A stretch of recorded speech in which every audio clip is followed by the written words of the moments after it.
Hello again.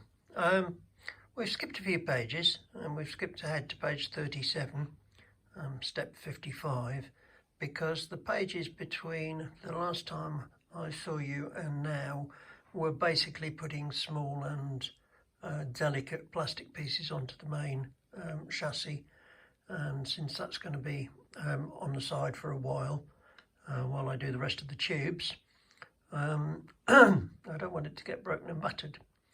So I'm going to leave those and come back to them later.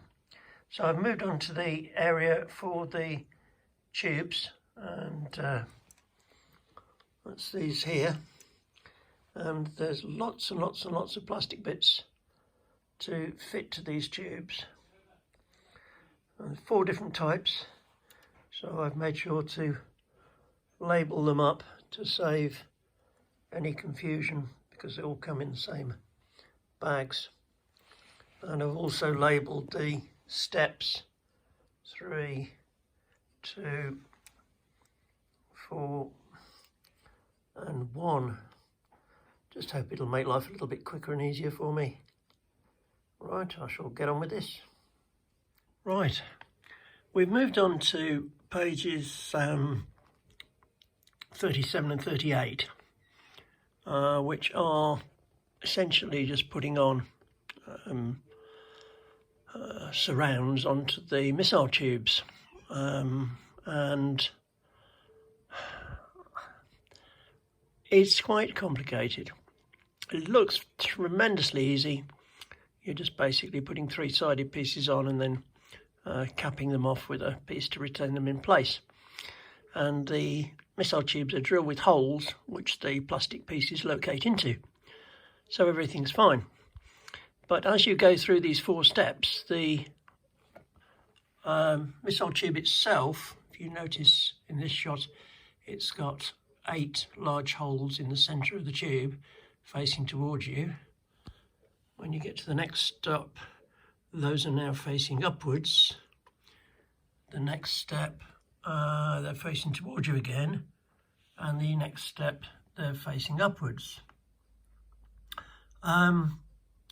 So when you're actually busy assembling this, it's very, very easy to have this missile tube in the wrong orientation. So it's quite important to follow the instructions carefully. If you do that, you will end up with a missile tube that looks like this. And you can notice the screws on the first 2 of these frames, and on the 4th one, and on the last 2. So what we've done is we've created 4 identical tubes. In each step we create 4 of those, 4 of those, 4 of those. So we've got 4 identical tubes. Now when we put them in their final orientation to go on the model, we can see those screws. Now obviously the far set of tubes, the screws are on the inside in here, but on this set they're showing. So what I promptly did then was to unscrew these, switch them round so that the screws are on the inside, the other way round, and the effect of that is to get these screws so they don't show. The end result we get now is that the tubes effectively don't show any screws at all. Now you can either do it the way I did it, which is to get it wrong, consistently put these frames on the wrong way round due to this switcheroo of the positioning of the tube all the time. Or if you want to make it easy, instead of making 4 the same on step 55, make 2 with the tubes being inserted from the bottom, the frames being inserted from the bottom onto the tube, and then 2 with those frames, while the tube is still the same way round, being inserted from the top. So you've got two completely separate, you've got a left and a right missile tube. So you want to make two of those. And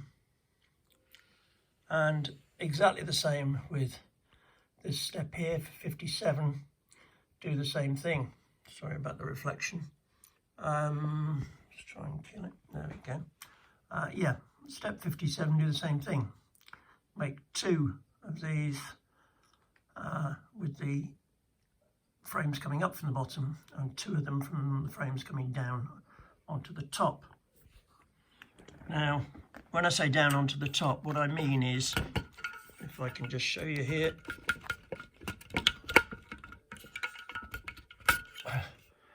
this is what I mean by down onto the top. This is what I mean by up from the bottom. So,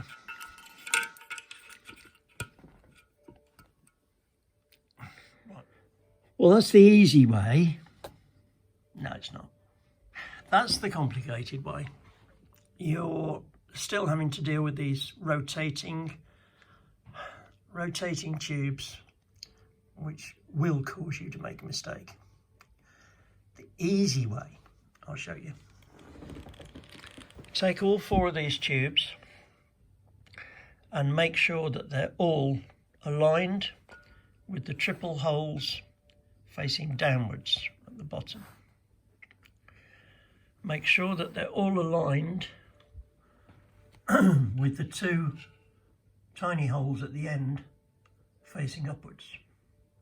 Once you've got all four of those aligned, take your part number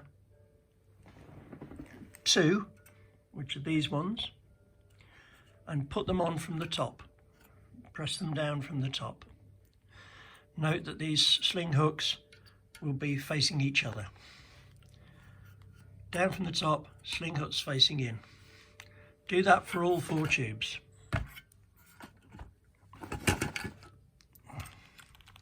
So you have, at the moment, 4 identical tubes.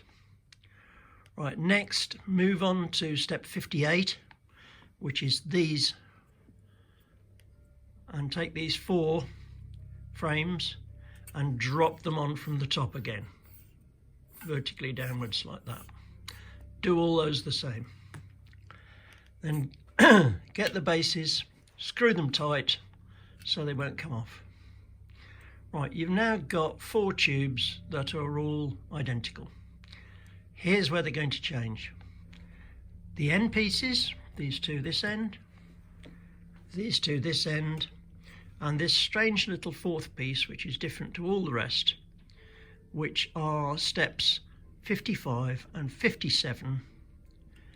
Put these on so they face inwards. So let me just show you. We'll put them in a stack.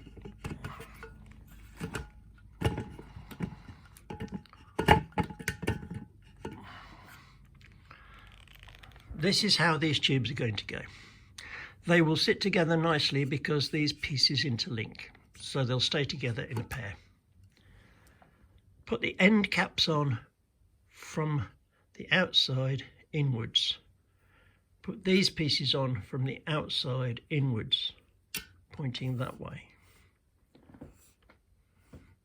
On the far side, the 2 on the far side, put them on facing inwards. So you can see those screws. And that is what you'll get if you follow the instructions that they give you. All I've done is I've said, change the position of that, and that to be pointing inwards. So it's your choice. You can either do it as it says in the book and have those screws facing outwards. You can make 2 left and 2 right on step 55 and 57. You'll still end up with this same result. Or you can just line up these 4 tubes all facing the same way and then drop those 6 pieces on from the top straight down, and then the 5 pieces have them pointing inwards. I think it'll just save you some time. Maybe, maybe not, who knows. Okay, let's see what's next. Just one more thing. When you're doing step 58 and you're putting on the 4 retaining pieces which are going to hold the frames in place, these are the frames and these are the retaining pieces. Now they're not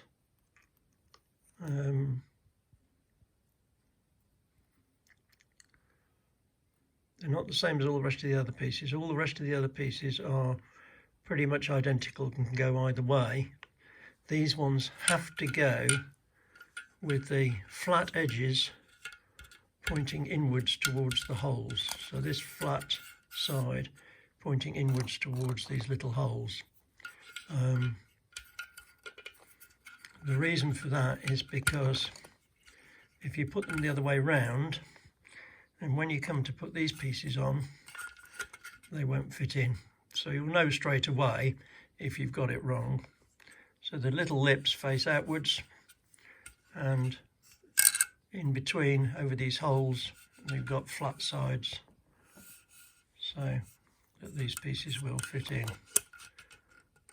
Okay, same with this one here. Little lips facing outwards, flat sides towards these holes. Do that and you won't go far wrong. Cheers. Just a word of warning when it comes to these pieces on the bottom, which look like that. Be quite careful. That's step number 60 on page 39. These screws are only just long enough to go in. So I actually used a little bit of super glue just to stop them coming back out again. Threadlock really wasn't cutting it. If you've got longer screws, then I'd suggest maybe replacing those with 2x12. If you haven't got them, a bit of super glue does the job. Right, that's the bottom of page 43, step 65. And that means that the tubes are finally together. Well, together in 2 bunches of 2. We've still got 2 yet. Attach them to the lower part of the frame. 208 screws in those 4 tubes altogether. So quite an investment in time and effort. If it hadn't been for this little screwdriver I've got, that doesn't drive the screws all the way in, it hasn't got the strength to do that, but it gets them started and about halfway in and saves me an awful lot of manual labour. Right, pressing onwards. When you come to attach the main frame for the bottom of the tubes to the tubes themselves, you'll find that you have to put very small bolts and nuts through the tubes, and I found the easiest way to get the nuts to stay in place while you're performing this manoeuvre is to actually do a half turn onto the end of a bolt. Use that to put them into the correct place, and beforehand just stick a bodge of Loctite or thread weld or thread lock, whatever you call it, into the little receptacle, and you end up with basically a little captive bolt held in with thread lock, which of course will nicely lock onto the nut onto the bolt when you put it in. Just found that a lot easier. Well, there we go. Bottom of page 45, step 69, and the tubes are now one complete assembly. Yeah, straightforward, no problems. I did actually cheat and replace those screws that I mentioned earlier that were a little bit short. I replaced them with some M2 by 12 countersunk black screws. They're just like ordinary wood screws for plastic, but they key in beautifully into the pre-drilled holes in the metal. And if you ever need things like this, only about £8 or £9 on the internet for a whole bunch of screws, as you can see. So I have M2 and M3, which are the most common ones, and I have them in plastic screws or wood screws, and also have them as machine screws or bolts. Bottom of page 53, step number 84, and you just got to put the rod in that connects the missile tubes with the rotator and elevator section. So I found the easiest way to do this is stand your tubes up on their end with the base facing towards you, and then position your turntable so you can lift it with your hand like this and just tilt it until you get the right angle to put your rod through. There we go.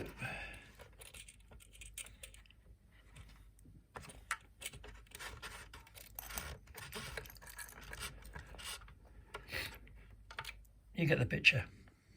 It's easier with two hands.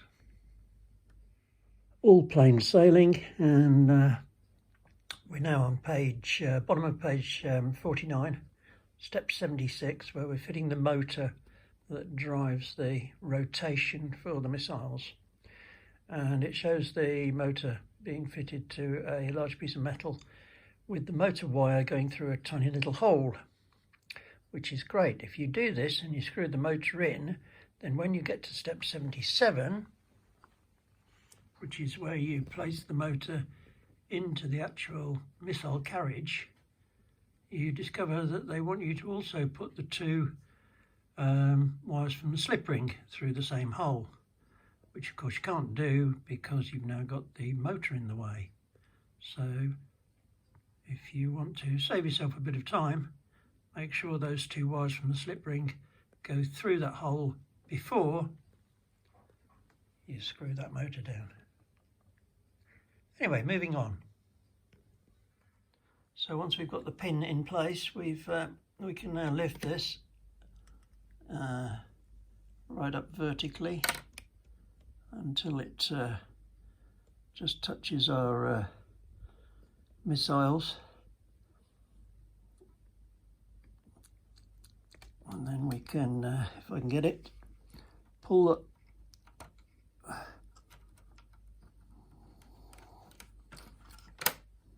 Just pull these out slightly,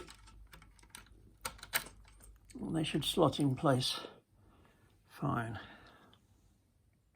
If your actuating arms don't fit, they're too short, then you just need to literally unscrew this little knurled knob here before you pop it over until they're the right height. Measurement in the instructions is correct, but only if you measure the inside of each hole, not the centre of each hole. So in other words, the closest point, then the measurement is correct.